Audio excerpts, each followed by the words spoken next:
चलो दोस्तों, आज अपन बात करते हैं बेटा यानी कि सन और माँ, मदर के रिलेशन को अपन देखते हैं कि क्या ऐसा होता है कि शादी से पहले और शादी के बाद क्यों एक लड़का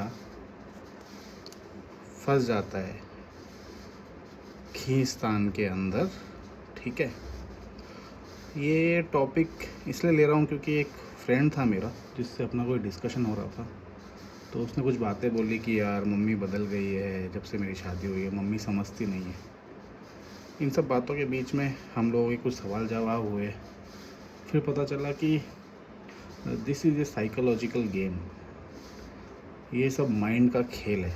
चलो समझते हैं, लेट्स कंटिन्यू। तो 90% ऑफ द फैमिली के साथ क्या होता है बिफोर मैरिज, अगर पापा मम्मी का झगड़ा होता है तो 90% ऑफ द टाइम जो सन है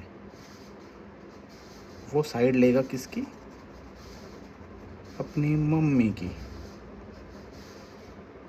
भले ही उसको पता है कि इलॉजिकल या लॉजिकल कोई भी तरीका हो रीजनिंग, जो मम्मी है कहीं ना कहीं गलत है, फिर भी ये जो प्यार है बेटे का मम्मी के लिए हमेशा दिखेगा। जब जब पापा या मम्मी की लड़ाई होगी तो बेटा हमेशा सपोर्ट करेगा, विल सपोर्ट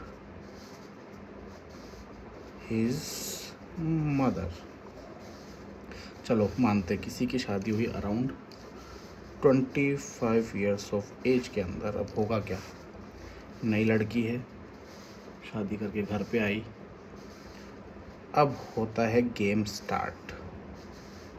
अब यही बेटा जो आज तक अपने बाप से अपनी माँ के लिए लड़ रहा था और हमेशा अपनी माँ को सपोर्ट कर रहा था, वो स्टार्ट कर देता है लॉजिकल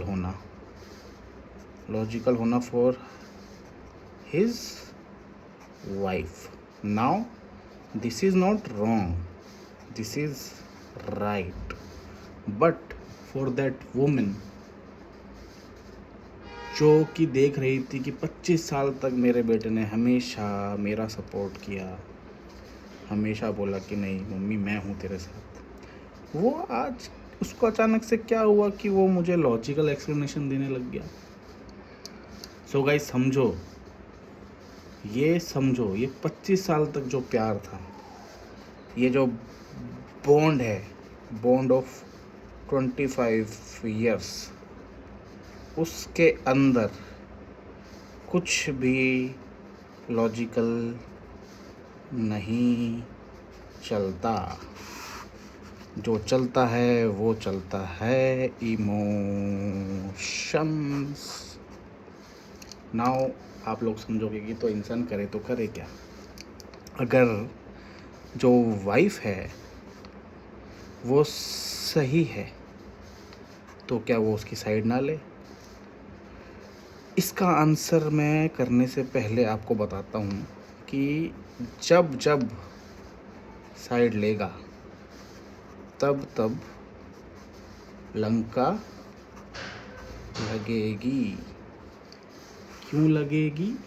क्योंकि दैट बॉन्ड ऑफ 25 ईयर्स, जहाँ पे मम्मी ने देखा बेटा is always supporting me. Now ऐसा कैसे हो रहा है कि इसकी वाइफ की वजह से ये मुझे गलत बोलेगा? This acceptance will not come at any cost. आप ये समझ लो, ये एक्सेप्टेंस कभी नहीं आएगी, ना आ सकती है। तो इसका सॉल्यूशन क्या है? इसका सॉल्यूशन ये है कि लॉजिकल हो या इलॉजिकल हो, try to avoid taking sides. आप किसी का भी साइड मत लो, चुपचाप पतली गली से निकल जाओ। अब कई लोग बोलेंगे ये तो गलत है। भाई गलत की बात नहीं है, बात है इमोशन की, बात है साइकोलॉजिकल गेम की। तुम्हारी मम्मी अपने आप को सुपीरियर मानती है क्योंकि उसके लिए उसका बेटा हमेशा खड़ा है ना। पर आज कैसे ये हो गया कि उसका बेटा उसके लिए खड़ा नहीं है और अपनी माँ को समझाना चालू कर दिया है। मुझे समझाना चालू कर दिया है। मुझे, जिसको इसने हमेशा सपोर्ट किया, अपने बाप से भी लड़ा, आज ऐसा क्या हो गया? तो समझो इस बात को। कुछ हो, अपनी वाइफ से प्यार करते हो, राइट? वो लड़की सही है, उसको समझाओ कि क्यों मैं साइड नहीं ले पा रहा हूँ, क्यों मैं कुछ नहीं कर पा रहा हूँ। हाँ, जब सिचुएशन एक्सट्रीम हो जाए, जहाँ पे बहुत कुछ ऐसा है कि भाई 90% ऑफ द केसेस में ये सब छोटी मोटी चीज़ों के अंदर होता है, पर बहुत बड़ी बात हो गई, पता चल गया कि माँ बिल्कुल ही ख़राब है, बिल्कुल ही बेकार है, वहाँ पे तो ऑब्वियस है आपको एक साइड लेना ही पड़ेगा। बट ये छुट मुट चीज़ों के चक्कर में लड़ाई मत करो, समझो it's a psychological game, it's a game of emotions. Your माँ हमेशा वो ये सोचेगी कि ये बंदे को एकदम से क्या हो गया, ये मेरा साइड लेना क्यों बंद कर दिया।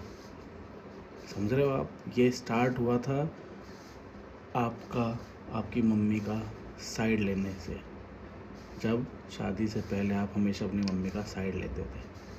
तो वो दिन याद करो और आज का दिन याद करो। ज़्यादा लॉजिकल बनोगे तो हमेशा परेशान रहोगे। थोड़ा इलॉजिकल बन जाओ, थोड़ा इमोशंस को समझो, थोड़ा साइकोलॉजी को समझो, तभी आप खुश रह पाओगे। और बैलेंस करना सीखो चीज़ों को। पतली गली से निकल लेना मेरे दोस्त, वही सबसे इजी है, सबसे बेस्ट है। चलो, अगर एग्री करते हो और कोई बातों को रिलेट कर पा रहे हो तो प्लीज़ कमेंट ज़रूर करना और बताना, कुछ और भी ऐड कर सकते हैं या कुछ ऐसा लगा आपको जो गलत है। ठीक है, चलो, टेक केयर, बाय बाय।